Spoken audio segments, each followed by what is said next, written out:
Grabe. Nag-uwan ngayon ba? Nung umuulan dito eh. Takot ako mabasa aking kilay ba? Ano naman eh?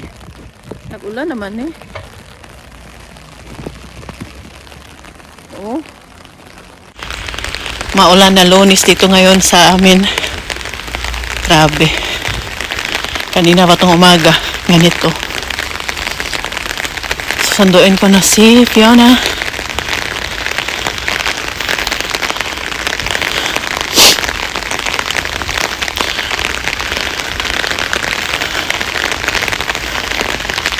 Sa city man sana kami magkita ni Fiona, kaya lang hindi na niya dala yung cover ng bag niya, baka mabasa ba. Tapos kaya dito ko na lang siya sinundo.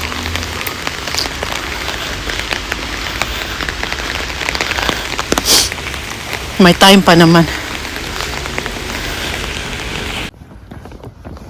Labas na naman kami dahil Christmas party nila Fiona ngayon. At naglakad lang kami. Alam po ba ninyo, hindi malamig ngayon. 11 degrees ito. Kanina. Nipis-nipis ng suot ko. Tapos bago pa akong ligo. Hindi ako giniginaw. Yung isang araw pa, kahapon nata din. Hindi din malamig. Tama-tama lang yung ano ba. Tapos naglalakad lang kami ngayon. Nag-dress pa ako. Ano ako ng sapatos kasi yung isang sapatos na sinuot ko may ano siya ba, may kunting takong siya ba. Nej, vi farin inte mitt buss. Den kom bispet in i skole. May takong siya at masakit siya kung lakad ng malayo. Sabi ko kay Fiona, magpalit ako ng sapatos. Ito na lang sinuot ko kay partner siya sa suot kong dress. Ayan, tapos na ang party nila Fiona. Punta na kami ng city ngayon. Kita kami ni Raquela doon saglit. Sana dinala niya yung bihon na ipibigay niya sa akin, yung pansit. Kaya gutom ako. Hindi pa ako kumain talaga ng ano ba. Kanina umalis. Kaninang mga alas 12 kasi nagpunta yung doktor ni Uma. Nag-house visit sila yung doktor ni Uma. Kasi minsan yung mga pasyente na hindi na nakakapunta sa clinic, minibisita nila. Pero nabati bete sa bahay. Tapos uwi ng doktor, kumain ako ng isang tinapay dahil nga susunduin ko si Fiona ng alauna.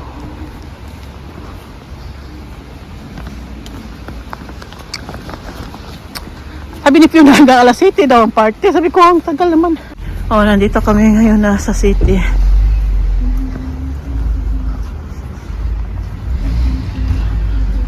Dito sa ano pala, sa December 18, mayroon pala ditong ano sa city. Maliit lang siya na Christmas market. Hanggang 20, 18, 19, 20. Hanggang Sunday, 21. Maliit lang siya pero okay na din kasi sa wala. Kawawa naman ang city ng Plettenberg, tahimik. Maliit lang kasi ito dito. Ang city dito ba maliit lang. Awan yung mga Christmas lights. Oh. Sabi ni Martin, kawawa ng mga Christmas lights eh. Binitay lang oh. Hindi man lang inayos paglagay ba. Maganda naman tingnan. Yung isa din oh. Yan oh. So, dos? Ayan po ang aming lamisa ngayong Pasko. Pero yung lamisa, i-extend ko pa yan siya. Kasi pwede yan siya ano ba. Mamaya na lang pagising ni Martin. Kasi kailangan kong tanggalin itong cover ng table. Ito kailangan ko siya tanggalin kasi maliit lang yan siya. Papalitan ko nung mas malaki. Ito na. Tapos animan kami. Kasama si Uma. Kaya papalitan ko. Dadagdag pa kami ng 2 upuan. Yan. Nagbili ako ng ganito. Pero pakita pa na. Kaya yung isa nito, 6 dapat. Ganito na. Kasi 6 man kami. Tinapon ko kasi na ano siya. Nadumihan ba. Bumili ako ngayon sa city. Wala naman kasing ganito. Matagal yan. 2 years na to. Guck mal, ich meine so weit. Bumili na lang ako ng ganito. Froha Weihnachten. Merry Christmas po ang meaning niya. Ito, siguro ito ko siya lagay kay Uma na table. Ano ba yan? Gold. Ito yung, hindi ko alam kung itong plato ang gagamitin ko or yung isa. Papakita ko sa inyo yung isang plato. Ano ang bagay. Yan. At hindi ko din alam kung ito yung gagamitin ko na cover. Kasi meron pa kaming ganito. Ipapakita ko sa inyo. Hindi ko pa napakita sa inyo ang Christmas tree. I-prepare ko na siya kasi hindi naman kami kumakain dito sa baba. I-ano ko na ba? Ayusin ko na. Mamaya na lang pagising. Pero nabiti hold no ay na ni. Nisti algansin plastic abmahan. Mamaya na lang pagising ni Martin dahil si Martin ay natutulog pa. Magtrabaho pa mamaya ng night shift. Tapos babalutin ko ng ibang regalo dahil Christmas party namin ngayong Sabado. Pupunta dito ang taga Badlas Pe, sila Oliver. At sino ba? Papakita ko sa inyo yung isang plato na. Sabi yung pusa namin, hindi ko pa siya pinapapasok sa kwarto niya dahil kailangan palinisan kanyang toilet doon yung saan siya tumatay ba. Tingnan po ninyo, ito po yung plato na sinasabi ko po sa inyo na mas maganda ito siya kaysa doon sa isang gold. Ano so tingin ninyo ito? Ito siya or ito? Sag, give me email the under telephone na. Give to me. Kasi gansen. O da ito siya. Para sa sabaw ata to. Yung plato na doon pa. Mamaya ko na siya kukunin. Or, ano sa tingin ninyo? Anong maganda? Ito siya? Hast du mir alles zu Weihnachten? Yun, nilagay niya yung ano dyan. Dalawa din yung ganito ko. Lalagyan namin yan ng pagkain. Oh Mama, ich habe eine gute Idee, was wir auch noch für Weihnachten machen können. Wir machen so irgendwie zum Beispiel hier, erstmal so auf. Und dann machen wir so eine Teebude hier. Maganda kasi ang red, no? Ano mo ba? At ito siya. Ayan. Papakita ko sa inyo yung iba namin ganito. Meron na din kami yung red. Ano ko ito siya? Green and gold. Maganda din siya gamitin, no? Takot kasi ako baka. Noon kasi na ginagamit namin to nung Pasko. Kinakabera ni Uma ng plastic. Kasi itong lamisa na to noon, nung si Uma ay malakas pa, hindi pa nagkakasakit, meron talaga to siyang cover na plastic. Dahil sabi ni Martin, mahal daw ang bilhin Uma nito. Totoong kahoy daw itong ano. Kaya may cover. Pag ganito kasi ginagamit, baka madumihan kasi ba, makain kami dito. Hindi kasi, gawin ko paano ito laban. Masira to pag sa washing machine to. Dapat hand wash lang ata yan. Pakita ko po sa inyo yung ano ha, yung sinasabi ko po na cover. Ito na yung ano, di ba ang ganda niya? Mahilig po talaga si Uma sa ganito. Tatanggalin ko siya kay kung gamitin namin to sa Pasko, baka kasi madumihan eh. Wala kasing cover na plastic ang lamesa namin ngayon. Noon kasi noon nung ginagamit namin to, may cover ang lamesa. Ngayon wala man cover, plastic. Hindi ko siya gagamitin. Magtingin ako ng ibang kulay doon sa lagayan ni Uma ng ganito niya. Titingnan natin. Oh, ang ganda nito oh.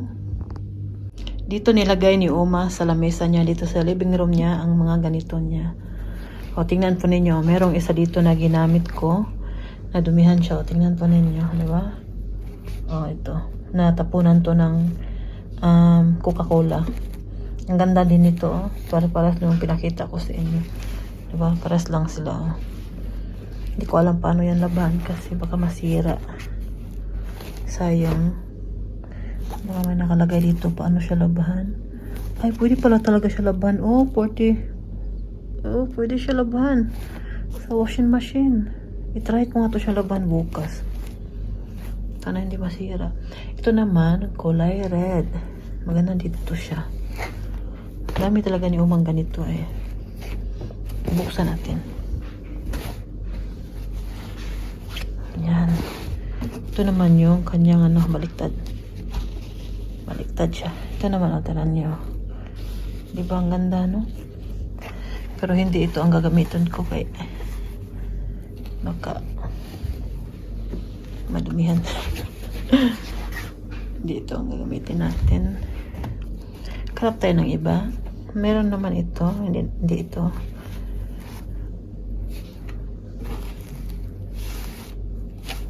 Meron din pala ito. Meron ding gold na cover ng lamesa dito. Maliit lang to siya. Hindi to kasya doon sa lamesa namin. At meron pa ditong kulay red sa akin to. Binili to ni Uma. Binili to ni Uma para sa akin. Ito naman ay ganyan siya, oh. Kulay red. Siguro ito yung gagamitin ko. Kasi sa akin naman to. Meron din dito pa. Oh, ito siya, oh. Maliit lang siya. At meron pang isa. Plano ako gamitin to dito sa living room. Dahil dito kami mag-o-open ng mga regalo. Last year kasi sa kusina namin, doon namin nilagay ang Christmas tree. Ngayon, ang Christmas tree namin dito sa living room. Yan siya. Gagamitin ko siya dito sa lamesa ni Uma, sa living room niya. Ito or ito siya. Kasi mas malaki ito eh. Yan, oh. Ang ganda din ito, oh. Tingnan ninyo. Pares-pares lang siya nito, oh. Ibang kulay lang ito. Wow, ang ganda, no? Tapos na, may dumi na nga siya konti, ah. Uy, sumakit yung likod ko sa kakayo ko. Saka na natin yan siya kukunin ulit, guys. Gagamitin na natin. Di ba naman natin siya kailangan sa Pasko pa. Uy, kinuha ko, sumakit yung likod ko. Ayan na yung Christmas tree natin. Okay lang ba siya? Lalagyan ko pa yan ng cover dyan sa ibabaw. Itong bed pala, naka-schedule na to siya kukunin ngayong December 16. Kailangan namin siyang ilabas. Ayan, sabi ni Martin, tapon na yan. Kasi, living room kasi to eh. Ginamit lang namin yan dito dahil nga pumunta dito yung kapatid kong lalaki para may mahiga naman siya. Hindi kasi namin alam kung kailan siya babalik dito. Kaya titingnan na lang. Kung babalik naman siya dito, meron naman kaming airbed. Pwede naman din gamitin yon. At siguro kung pagbalik niya ito summer naman, okay lang. Sira na din kasi yan siya. Kay Michelle yan na bed noon. Pares lang sila ng bed ni Philip. Tatapon na namin yan. Kaya magagamit natin ang living room dito. Dito tayo magbigayan ng regalo. Tapos itong Christmas tree, ilagay ko siya dyan sa may gilid. Itong lamesa sa gitna ang mga gamit ni Michelle, oh. Liligpitin ko pa yan. Yan na yung regalo ko. Nilagay ko na yung regalo. No? Hindi ko sasabihin sa inyo pa kanino yan. At ito na yung ating Christmas tree. Pakita ko sa inyo yung mga ano natin. Nabuisit nga ako dito sa ano ba, lights ba dahil nagkakaano yung mga wire. Ano niya. Yan yung kulay natin ngayong ano ba yung Pasko natin na ano, red, white, ito, meron pa sa taas, ayan, mga lumang diko ko na yan, hindi na ako bumili ulit. Ito naman kulay green, yan yung nabili namin sa Filipino singer na pumunta dito last 2 years ata sa Bon. Ano nila, ginawa nila yan at bilinta nila nung kumanta sila dito. Sa mga nakaalala, comment kayo dyan. Yan. Alam po ninyo kung sino kasama ko yan nung binili namin yan.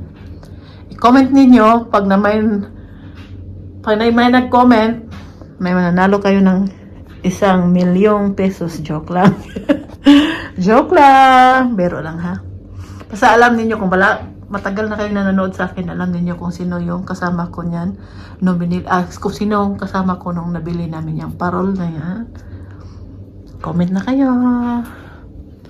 Okay lang ba yung Christmas tree namin? Meron kaming malalaking Christmas lights, no? Ganito. Hindi ko yung ginamit eh. Maraming mga gamit si Uma pang Pasko, guys, nasa baba. So, hindi ko na talaga siya. Yung mga ano pa kami, oh. Si Fiona ang naglagay niyan dyan. Sa kabila, nandyan pa. Si Fiona. Itong ano, ilatapon mo na yan. Sobrang luma na yan. Normally may lights yan siya. Lagyan mo ng battery. Kaya lang, ano na yan siya, sira na. Kaya tatapon ko na yan siya. Next year. Ayan siya. May angel pa. Yung Christmas tree natin. Okay lang ba yung Christmas tree natin? Jaran. Kaberan ko dito ng white na ano. Saka na. Oh, ayan. Kaninong regalo to? Tadan! Halaan ninyo kung kanino to. Ganda, no? Bili ko lang siya sa ano, doon sa city. Ang ganda ng ano niya, kulay niya. Wow! Tadan!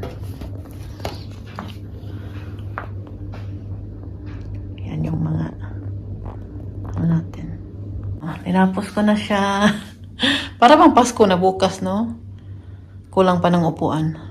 Nasa taas pa. Saka na naman yan dadalhin dito pag ano na talaga, Pasko na.